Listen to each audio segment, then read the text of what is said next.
हर exam के लिए जरूरी है कि आप मेहनत करें, और मेहनत के लिए जरूरी है कि आपके पास एक टारगेट हो, क्योंकि जो टारगेट है उसको अचीव किया जाएगा एक टाइम ऑफ पीरियड के अंदर। क्योंकि अगर बात टाइम की जाए तो टाइम एक ऐसी चीज है माय डियर जो ये कहती है कि किसी को कुछ भी नहीं आता है। समय टाइम ये कहता है किसी भी इंसान को कुछ भी नहीं आता है, चाहे वो आज अपने टाइम में बहुत एक्सपर्ट बनकर बैठा हुआ हो, किसी को कुछ नहीं आता, सिर्फ सभी का समय आता है, और जब समय आता है उसको सब कुछ आता है। ये कोटेशन है जो ये कहना चाहती है कि आप अपने काम को मेहनत से कंटिन्यू करते रहिए, और एक दिन आपको उसका रिजल्ट मिलेगा। लेकिन उस रिजल्ट के लिए आपका डिवोशन, आपका डेडिकेशन, आपका परसिस्टेंस, आपकी कंसिस्टेंसी बहुत जरूरी है। तो माय डियर, आज हम उसी टॉपिक को कंटिन्यू करेंगे जो हमारा टॉपिक लास्ट क्लास में चल रहा था। बीच में कुछ टाइम से तबीयत खराब चल रही थी तो आपकी क्लास हो नहीं पाई। आज फिर से आपकी क्लास कंटिन्यू करेंगे और उसी टेंसेज को डिस्कस करेंगे कि व्हाट इज एग्जैक्ट टेंस। क्योंकि पिछले कुछ समय से आप जब टेंस करते आ रहे हैं तो आपको प्रॉब्लम आती है कि किस फिलिप्स में, किस डैश में, किस सेंटेंस में किस टेंस का यूज किया जाएगा, कैसे आइडेंटिफाई करें उस चीज को। तो आज मैं बताऊंगा how to identify the correct tense with the help of some clues, some words, some time of hints। my dear, कुछ hints हम डिस्कस करेंगे टाइम के। तो चलिए, in short tricks I will help you to find out and identify the correct tense in the dashes, in the fill-ups।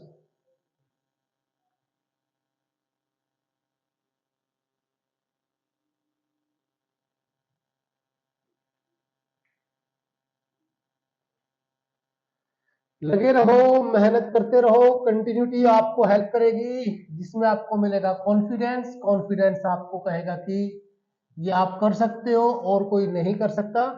तो इसी consistency से आपको सक्सेस मिलेगी। तो let's see and how start what is tenses. तो ये हम complete कर चुके हैं पहले। टेंसेस क्या होते हैं मैं आपको बता चुका हूं। टेंसेस क्या आपका डिनोट करता है action of the time of action. Time बताएगा किसी एक्शन का। फिर आफ्टर दैट फिर हम कुछ पॉइंट डिस्कस कर चुके हैं इसके टाइप्स के बारे में। They are of 3 types. ये 3 टाइप के हैं। पहला आपका प्रेजेंट टेंस, सेकंड आपका पास्ट टेंस, थर्ड आपका फ्यूचर टेंस। ये सारा कंसेप्ट हो चुका है, लेकिन मैं एक बार फिर से रिवाइज करवा देता हूं। After that we will start. Each tense has 4 forms. हर टेंस की 4 फॉर्म है, जिसके अंदर फर्स्ट रहेगा indefinite tense। indefinite, not indefinite, this is called indefinite tense। next is continuous tense। continuous means जो continuity को दिखाता है कि आपने किसी सेक्शन को, किसी काम को कंटिन्यू किया हुआ है कुछ समय से। Perfect tense, perfect means perfect हो चुका है, कंप्लीट हो चुका है, डन हो चुका है। और last is perfect continuous tense, जो ये कहना चाहता है कि आप किसी काम को कंप्लीट कर चुके हो, उसके बाद भी उसको कंटिन्यू कर रहे हो। चलिए अब देखते हैं वन बाय वन टेंसेस।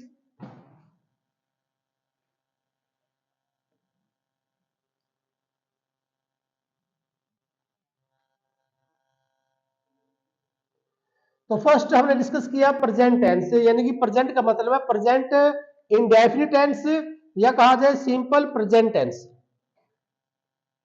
इसके अंदर 2 कंडीशन है माय डियर। फर्स्ट कहती है सिंगुलर, दूसरी कहती है प्लूरल। क्या सिंगुलर है और क्या प्लूरल है ये हम डिस्कस करेंगे। ये हम डिस्कस करेंगे माय डियर कि सबसे पहले समझो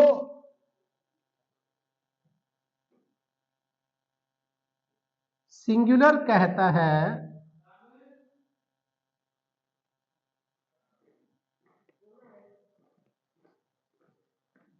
अच्छा देव, मैं गया था अगर फाइल को पता मेरे को क्या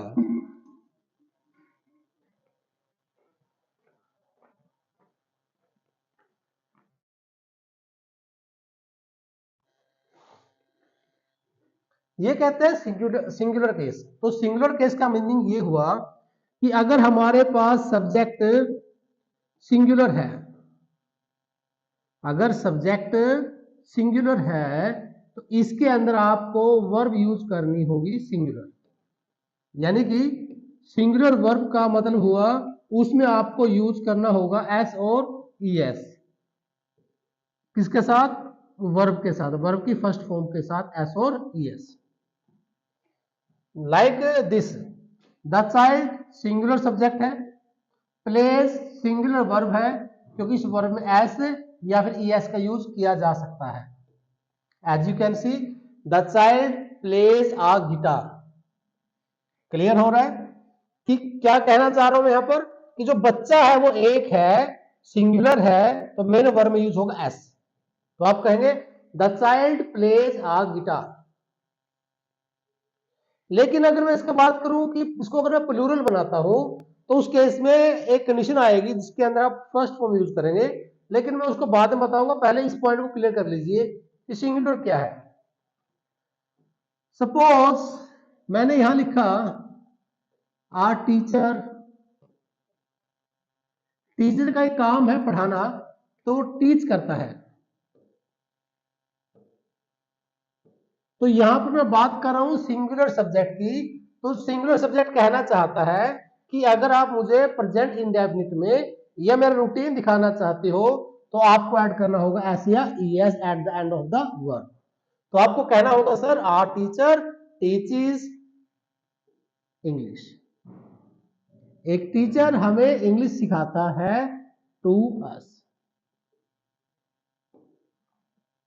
तो मेन पॉइंट आपको मैं ये समझा रहा हूं कि इसमें एस और ईएस किसके बेस पर यूज हुई है?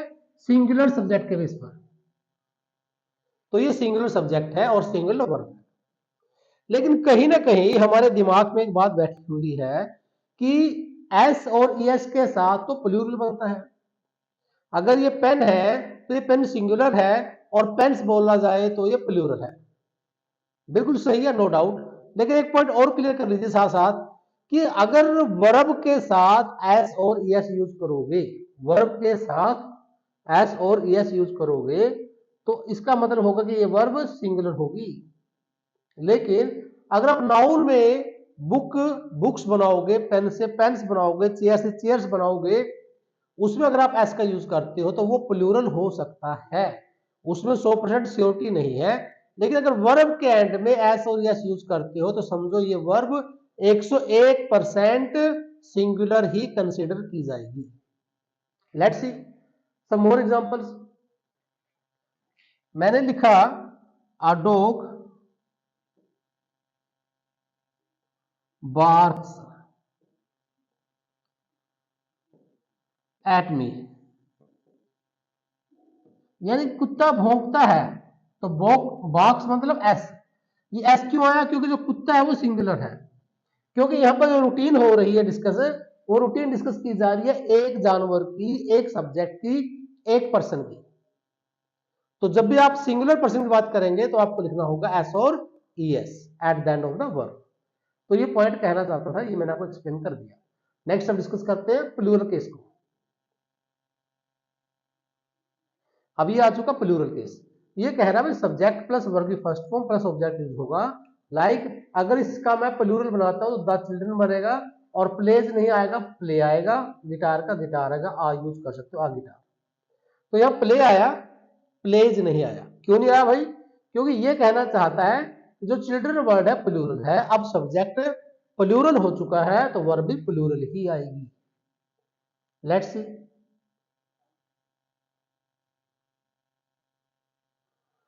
फॉर एग्जाम्पल यहां पर एग्जाम्पल दिया गया, you wish to be fluent in English speaking, he wishes to be fluent in Spanish. देखिए मैं यहां पर फर्स्ट रूल एक्सप्लेन करता हूं।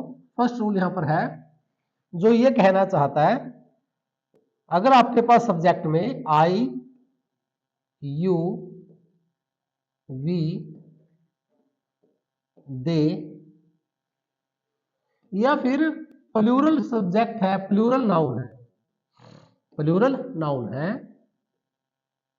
तो आपको यूज करना होगा माय डियर ओनली वर्ब की फर्स्ट फॉर्म।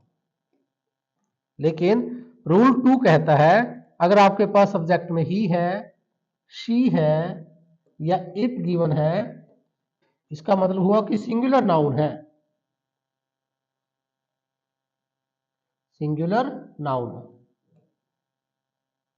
तो इसके अंदर आपको यूज करना होगा वर्ब की फर्स्ट फॉर्म प्लस एस और ईएस। इसको सिंगुलर वर्ब कंसिडर किया गया है।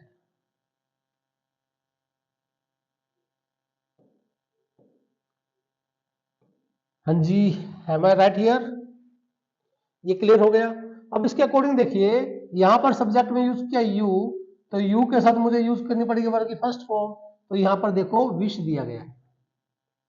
अगर सब्जेक्ट में ही है तो मुझे यूज करना होगा विश के अंदर एस और ईएस, जैसे आप यहां पर देख पा रहे हो, वही यहां पर मैंने ऐड कर दिया। बाकी कंसेप्ट सेम वही है। बाकी चेंज कर रहा हूं, स्पेनिश कर दीजिए, इंग्लिश स्पीकिंग कर दीजिए, आप अपने अकॉर्डिंग सेंस के अकॉर्डिंग चेंज कर सकते हो, बाकी ग्रामेटिकली सेम रहेगा। तो मैंने समझाने की कोशिश की कि अगर सब्जेक्ट में ही शी इट आएगा, सिंगुलर सब्जेक्ट आएगा, तो आपको यूज करना होगा मेन वर्ब के एंड में एस और ईएस। और अगर आप यूज करते आई वी यू दे या प्लूरल सब्जेक्ट, तो यूज करनी पड़ेगी आपको ओनली वर्ब की फर्स्ट फॉर्म। सी सम मोर रूल्स।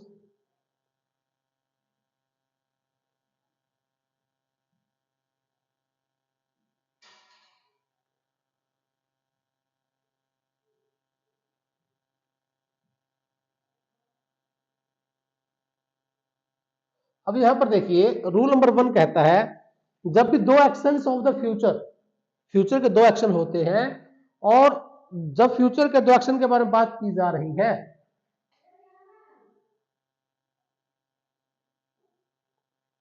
समझ पा रहे हो, जब भी किसी भी फ्यूचर के दो एक्शन के बारे में बात की जा रही हो, तो one dependent on the other, तो एक जो डिपेंडेंट होगा दूसरे पर डिपेंड करेगा।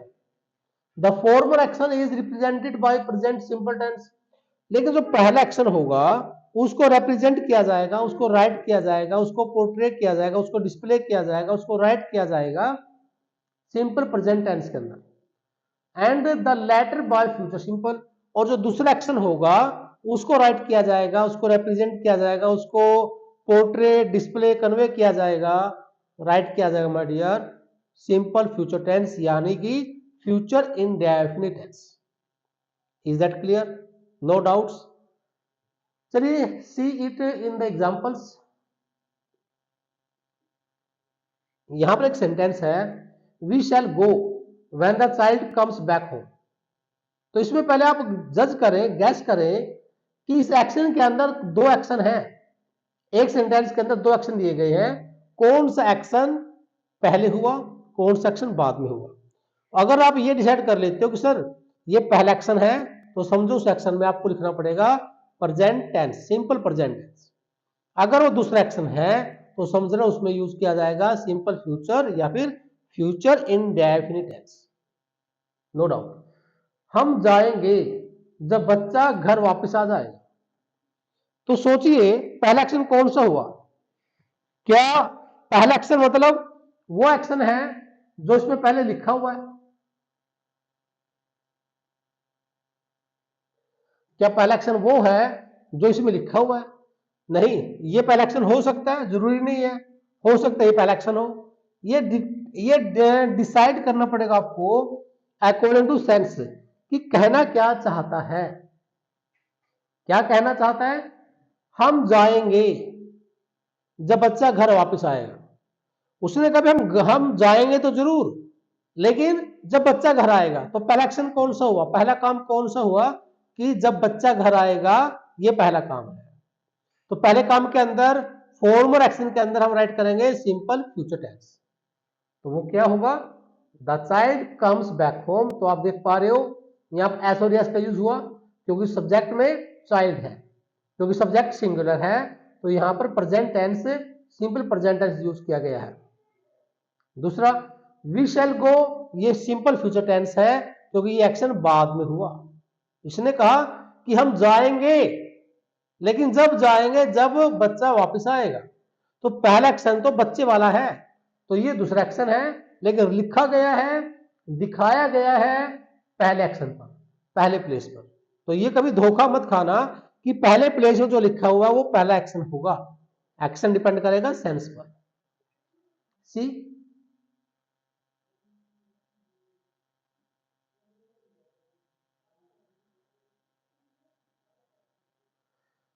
next rule is we often present tense to talk about future tense. We often present tense to talk about future tense in clauses with time, when, if, unless, before, after, and, as soon as, until.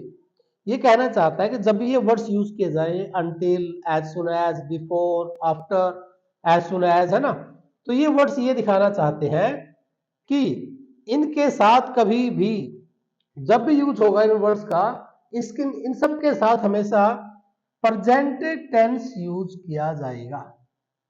Present tense जिसका मतलब है कि first form use की जाएगी, लेकिन अगर आप उसकी हिंदी बनाओगे, ट्रांसलेट करोगे, तो आपको समझ में आएगा कि वहां पर हिंदी सिंपल फ्यूचर की बन रही है। क्योंकि पहला रूल आपने किया था ना कि जब भी दो फ्यूचर के सेंटेंसेस की बात की जाएगी तो वहां पर हमेशा एक प्रेजेंट टेंस आएगा, प्रेजेंट इंडेफिनिट या कहा जाए सिंपल प्रेजेंट टेंस, और दूसरा आएगा फ्यूचर टेंस। तो यहां पर कहा जा रहा है कि जब भी सेंटेंस का यूज, क्लोज का यूज इन वर्ड्स से स्टार्ट हो, तो इन वर्ड्स के बाद हमेशा फर्स्ट फॉर्म यूज होगी, प्रेजेंट इंडेफिनिट टेंस यूज होगा। डिपेंड करेगा, सब्जेक्ट सिंगुलर है तो मेन वर्ब में एस और एस, अगर सब्जेक्ट प्लूरल है तो मेन वर्ब में ओनली वर्ब की फर्स्ट फॉर्म। देखिए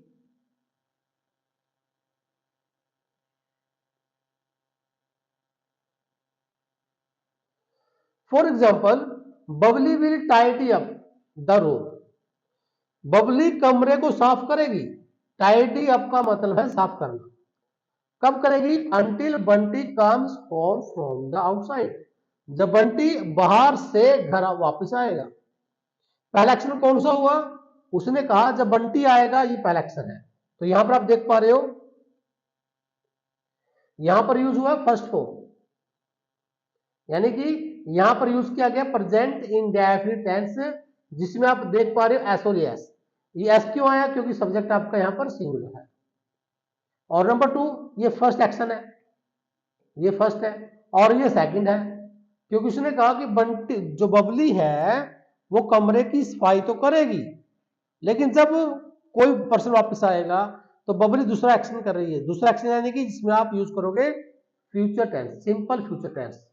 तो ये सिंपल फ्यूचर है जिसमें आप विल, शैल प्लस वर्ब की फर्स्ट फॉर्म यूज करते हो। सी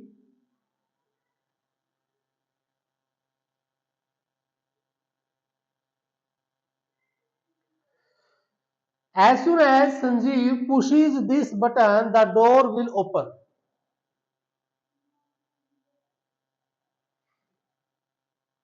As soon as Sanjeev pushes this button, जैसे संजीव इस बटन को पुश करेगा दरवाजा खुल जाएगा। तो दरवाजा खुलेगा नंबर 2 पर, पुश किया जाएगा पहले पर, यानी जो एक्शन पहला हुआ पुश का वो आएगा सिंपल प्रेजेंट टेंस के अंदर, और दूसरा एक्शन यूज किया जाएगा सिंपल फ्यूचर के अंदर। तो as soon as Sanjeev pushes this button, the door will open.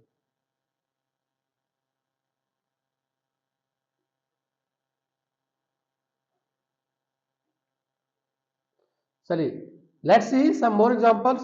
Sam will vote for his final exam. Sam अपने फाइनल एग्जाम के लिए मेहनत करेगा after he joins Mahindras educational private limited. Mahindras educational private limited को join करने के बाद सैम अपने फाइनल एग्जाम के लिए मेहनत करेगा। तो यहां पर आप देख पा रहे हो my dears, vote word use हुआ है। वोट मीन्स मेहनत करना, study hard, it means study hard. तो यहां पर दो एक्शन है जिसमें पहला एक्शन मेहनत करेगा, दूसरा एक्शन ज्वाइन करेगा। अब जो पहला एक्शन है वो समझना है शब्दों में, सेंस में। ज्वाइन करेगा पहला एक्शन है और मेहनत करेगा दूसरा एक्शन है। तो इट मीन्स यहां पर लिखा हुआ है जो दूसरा है वो पहला दिखाया गया है, और जो पहला है उसको नंबर 2 पर लिखा गया है। तो ये जरूरी नहीं है, ये मैटर नहीं करता कि वो कहां लिखा हुआ है, ये आपको सेंस से समझना है। क्लियर हो चुका है? तो यहां पर पहले एक्शन में यूज किया प्रेजेंट इंडेफिनिट टेंस, जिसमें यूज हुआ वर्ब की फर्स्ट फॉर्म प्लस एस और ES according to this subject. And in this sentence will support यानी कि सिंपल फ्यूचर टेंस या फिर फ्यूचर इंडेफिनिट टेंस यूज किया गया है, क्योंकि ये latter part of the sentence है, लेटर्स क्लोज है। Everything is clear? सी,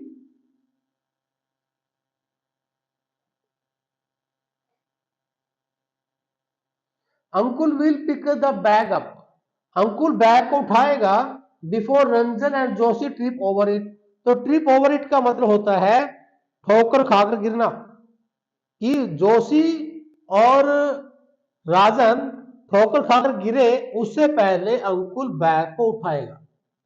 तो विल पिकअप ये सेकंड एक्शन है और ये पहला एक्शन है।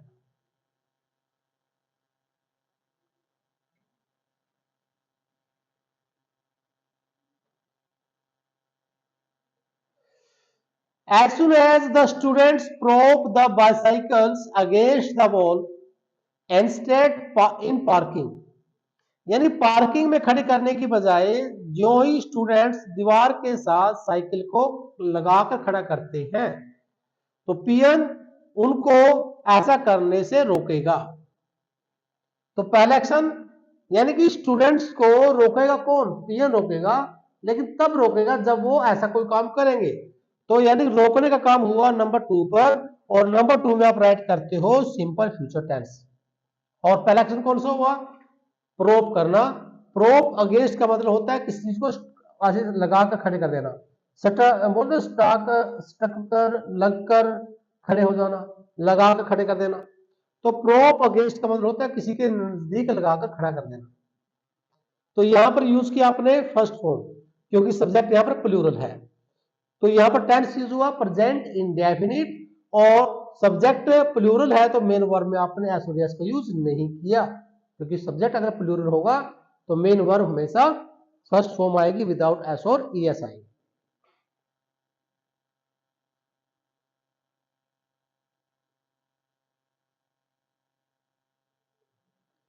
Next is before boys stick out their feet to trip someone, यानी इससे पहले कि स्टूडेंट्स अपने लेग्स को, फीट को किसी को गिराने के लिए बाहर निकाले, अंकुल उनको समझाएगा। यानी लड़के टांगों को बाहर निकाले किसी को गिराने के लिए, तो उससे पहले अंकुल उनको समझाएगा। तो पहला एक्शन कौन सा होगा? ये काम होगा, दूसरा एक्शन ये होगा। तो इसलिए आपने यूज किया पहले एक्शन के अंदर फर्स्ट फॉर्म यानी कि प्रेजेंट इंडेफिनिट टेंस, और सेकंड के अंदर यूज किया future indefinite tense, will plus first form. No doubts? Everything is clear? चलिए कुछ और एग्जांपल देखिए, और जितने भी डाउट रहे तो आप साथ साथ पूछते रहिए।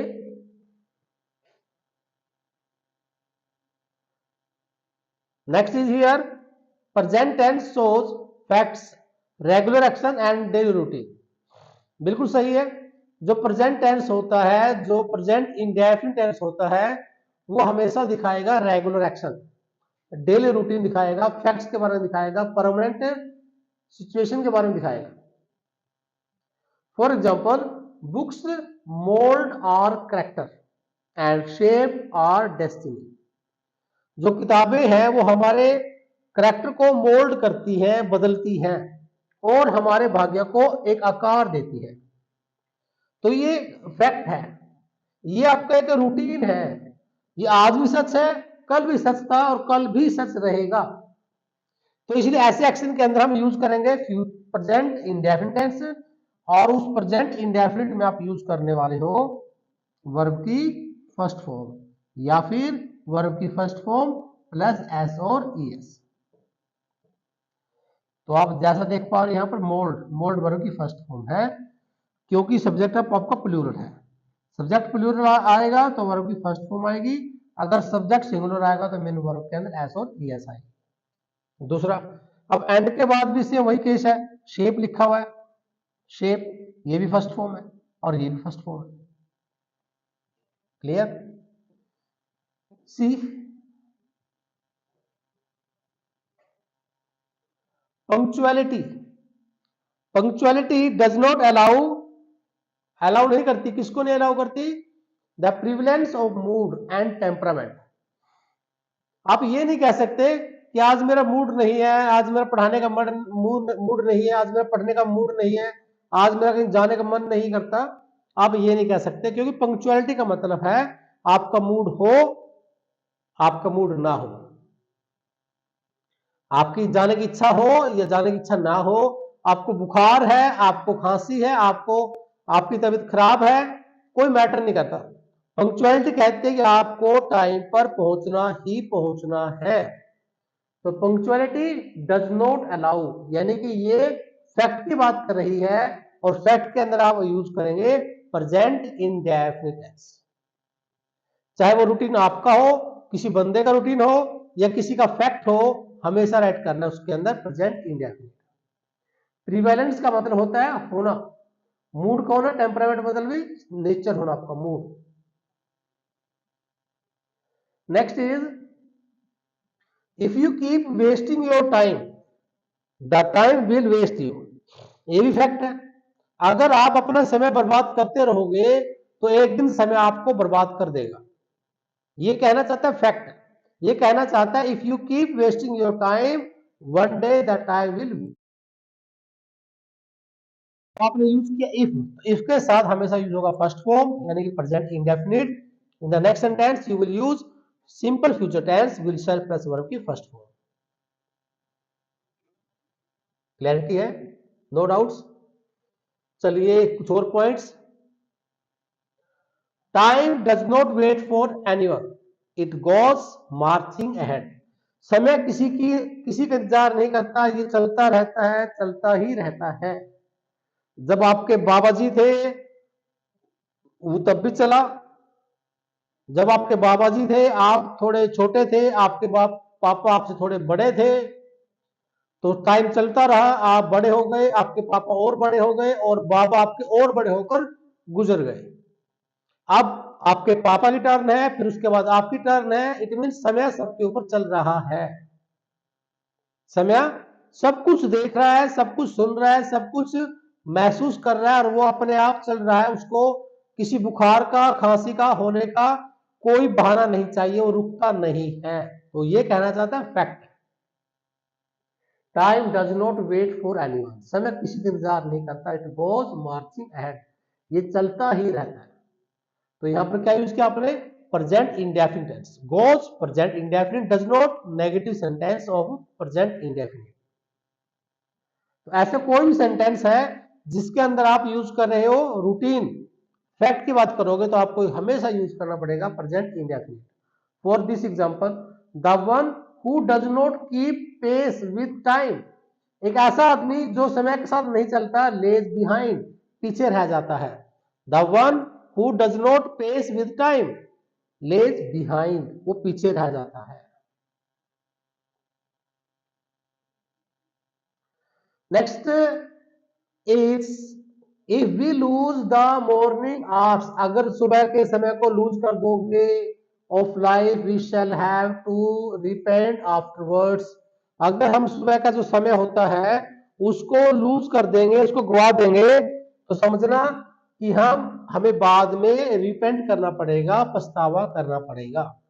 तो यहां पर मैंने यूज किया प्रेजेंट इंडेफिनिट, और यहां पर यूज किया मैंने फ्यूचर टेंस, सिंपल फ्यूचर। क्यों यूज किया भाई? क्योंकि ये पहला एक्शन है, ये दूसरा एक्शन है। क्यों किया भाई?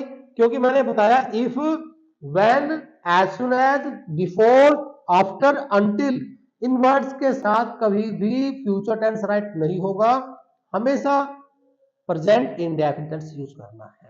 या फिर ये समझ लीजिए कि पहले एक्शन में प्रेजेंट इंडेफिनिट, और in the second action you will use simple future tense. Everything is clear my dear? ये बात याद रखिए हमेशा के लिए। अगर तुम वो चाहते हो, तुम हमेशा देखो, याद रखना, तुम हमेशा वो करते हो जो तुम चाहते हो, ये कहने की बात है ही नहीं है, सोचने की जरूरत भी नहीं पड़ेगी आपको। आप हमेशा वही करते हो जो तुम चाहते हो, यानी कि जो तुम चाहते हो तुम वो करते हो, और मैं तुम्हें वो देता हूं जो मैं चाहता हूं। भगवान ये बात कह रहा है आपको, ये भगवान आपको कह रहा है कि तुम वो करते हो जो तुम चाहते हो और मैं तुम्हें वो देता हूं जो मैं चाहता हूं। लेकिन अगर तुम वो करोगे जो मैं चाहता हूं, मैं तुम्हें वो दूंगा जो तुम चाहते हो। अगर तुम वो करोगे जो मैं चाहता हूं तो तुम्हें मैं वो दूंगा जो तुम चाहते हो। ये कह रहा है भगवान कि तू हमेशा अपनी मन मर्जी करता है, इसीलिए तुम्हें रिजल्ट भी मैं आपको अपने अकॉर्डिंग देता हूं। लेकिन अगर तुम काम मेरे अकॉर्डिंग करोगे तो मैं रिजल्ट हमेशा तुम्हें आपको आपके अकॉर्डिंग ही दूंगा। मैंने कहा, दोबारा सुन लीजिए, समझिए। तुम हमेशा वो करते हो जो तुम चाहते हो, मैं तुम्हें वो देता हूं जो तुम चाहते हो। नहीं, ये नहीं कहा। मैंने कहा मैं तुम हमेशा वो करते हो जो तुम चाहते हो और मैं तुम्हें वो देता हूं जो मैं चाहता हूं, जो मेरी इच्छा है। अगर तुम वो करो जो मैं चाहता हूं तो तुम्हें वो मिलेगा जो तुम चाहते हो। तो इन बातों को दिमाग में डाल लीजिए और अप्लाई कीजिए, तो आपको समझ में आएगा कि अगर आप उसके अकॉर्डिंग काम करेंगे तो आपको बिना सोचे समझे रिजल्ट भरपूर कंप्लीट सेंस से मिलने वाला है। चलिए, तो यही सेंटेंस कह रहा है कि सुबह के समय को वेस्ट मत करो। अगर तुम वेस्ट करोगे तो we shall have to repent afterwards, हमें बाद में पछताना पड़ेगा। Next is education begins from his birth and last till his death. ये भी फैक्ट है भाई। फैक्ट की बात कर रहा है कि जो शिक्षा है वो जन्म से शुरू होती है और मृत्यु तक चलती है। शिक्षा का मतलब स्कूल जाने से नहीं है, शिक्षा का मतलब है कि सीखना। और बचपन पैदा होते ही बचपन से ही सीखना शुरू कर देता है और लास्ट तक डेथ तक सीखता ही जाता है। तो लास्ट चलता है टिल हिज डेथ। एजुकेशन जो है उस बचपन से पैदा होने से शुरू होती है और उसकी मृत्यु तक चलती है। Last is here as a verb, जिसका मतलब चलना।